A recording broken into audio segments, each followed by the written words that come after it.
So you go through this whole madness and you lose your job.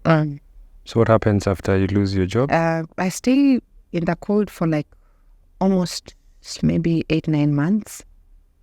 And then I got another job.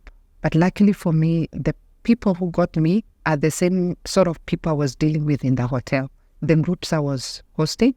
Now this company were one of them big. So they had seen my work. And honestly, I take my work so serious. Oh my God, I love my work. So when they called me and asked me if I would like to be now on this side, oh, I was so happy. And this one was even more exciting. I was meeting different, now personalized. You know, you meet guests at the airport. You're with them throughout the whole safari until they go. So you have that personal relationship with them. So this one, I enjoyed it even more. And I was not sitting in an office. You go to the airport or you're going to the hotel or you're waiting or you're moving them, you're briefing them. They go, you pick others, and you're working on shift, but they're not shift. When you have a flight is when if you don't have, you stay home. And you're picked, dropped, and everything. This one I enjoyed. I enjoyed the tips. I enjoyed the relationships. I loved, And I was there for another 5 years, and then we got retrenched. During the Gulf War. Which company is this? Abercrombie and Kent. Yeah. It's still there. How did the Gulf War affect? Yeah, tourism, because now people were not able to come. Yeah. It affected the whole tourism. At this time, you're leaving that SQ, or did you go back home? No, now I'm living on my own. No, now I even moved from the SQ. I was now living in Nairobi West, but now in my own one bedroom. Yeah, I'm still, yeah. That's so.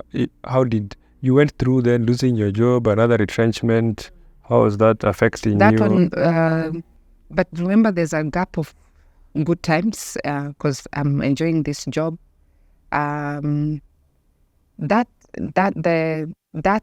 was very sad when I lost my job at Hilton, because now I start seeing my friends who almost were my neighbors also. They are going to work, I'm not. That really hit me hard. So I kept saying, if I get another job, I'm really going to work hard. And I went down a bit, yeah. But my parents, as loving as they are, they didn't leave me in the cold. They paid my rent and everything, but I was still living on my own. So as much as they had been upset with me, they were parents, they were still supporting me, which I'm truly thankful for. And then I got the job and I really enjoyed this time. Now, the time I am retrenched is the time also I find out that I'm expecting. So again, this was another big blow. Yeah. And they happen at the same time. That's from the company, the second company. Yeah, the travel. So that experience must have been overwhelming. That one was overwhelming. That one was heavy. And that calmed me. That really humbled me, like really humbled me. Yeah, so it was a tough one also. But again, at that point, I felt very close to God. I started, remember now I'm just at home. I started reading the Bible. I was not going to church, but I was really reading the Bible. I actually remember some of the Bible verses that I used to, when I see it, I remember that. I remember those days. I started cooking food and selling, like catering. Catering is a very is a very nice word. It's like cooking.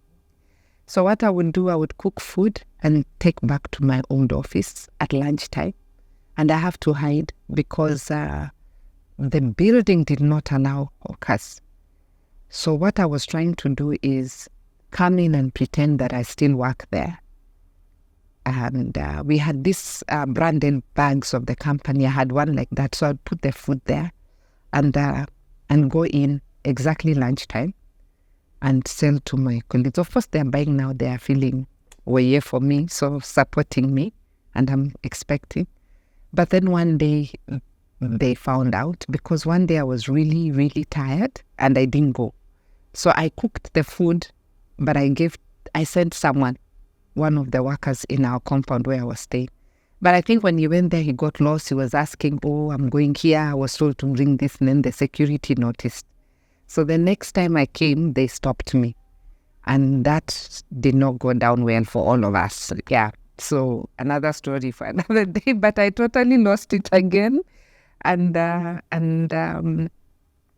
2 days later, I gave birth. So I don't know if my anger again rose up to that day. So that's what I did to make money. But that it means your spirit at that point was, I need to do something to provide for. Yeah, because myself. now, I don't have any other income. I'm not in my favorite books with my parents right now. They are very disappointed in me right now. How was your parents when you told them you're expectant? First of all, I hid for a long time. Then my friends told me, you need to say. So I sent a friend of mine to tell them. They said, as we don't know, tell her to come and tell us herself. So I went there one day in the evening. When I told my late sister Violet, she told me, wait, Dad is going to murder you. I told my other sister, she said, Dad is going to kill you. When I came, it's my mother who almost killed me. My dad was so calm. I have never forgotten. He was calm. He said, well, our baby's innocent. We will take care of the baby. My mom, the ceiling was almost coming down. But here we are. It's their favorite grandchild. So, yeah. Maybe for people who are going through that or trying to think how they're going to tell their parents, what would you advise? Well, now, for me, it's done. Just say it, and say it at an early stage so they deal with it. Me, I was telling them, and I'm telling them we have like 2 months to go, I would advise, just say it. I wish later that I told them earlier.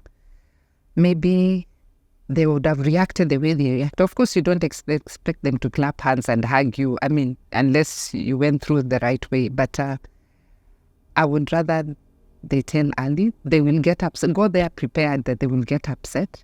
But be strong and just know they will come around it. What were some of the thoughts that you were struggling with at that time? That have disappointed a lot of people. Remember, I was kichwa ngumu, so now everything is downing on me. These are the things they want me about, and I didn't listen. And so those were the thoughts that were coming. So I was even asking God for forgiveness. I was very calm. Even when my mom was really upset, I was very calm. In another day, I would be throwing words back, but this time I was quiet. And yeah. And for parents who maybe their child tells them this, what would you advise? This one I have to be careful because I'm a mother now. Again, it's happened. I think we just have to deal with it the right way. And imagine there's no other way. I don't even want to think of the other way. For me, a child is from God, so we deal with it as it comes. God will just, this could be the future king, the future president, the future. This is probably someone who will bring you so much joy later. So, yeah.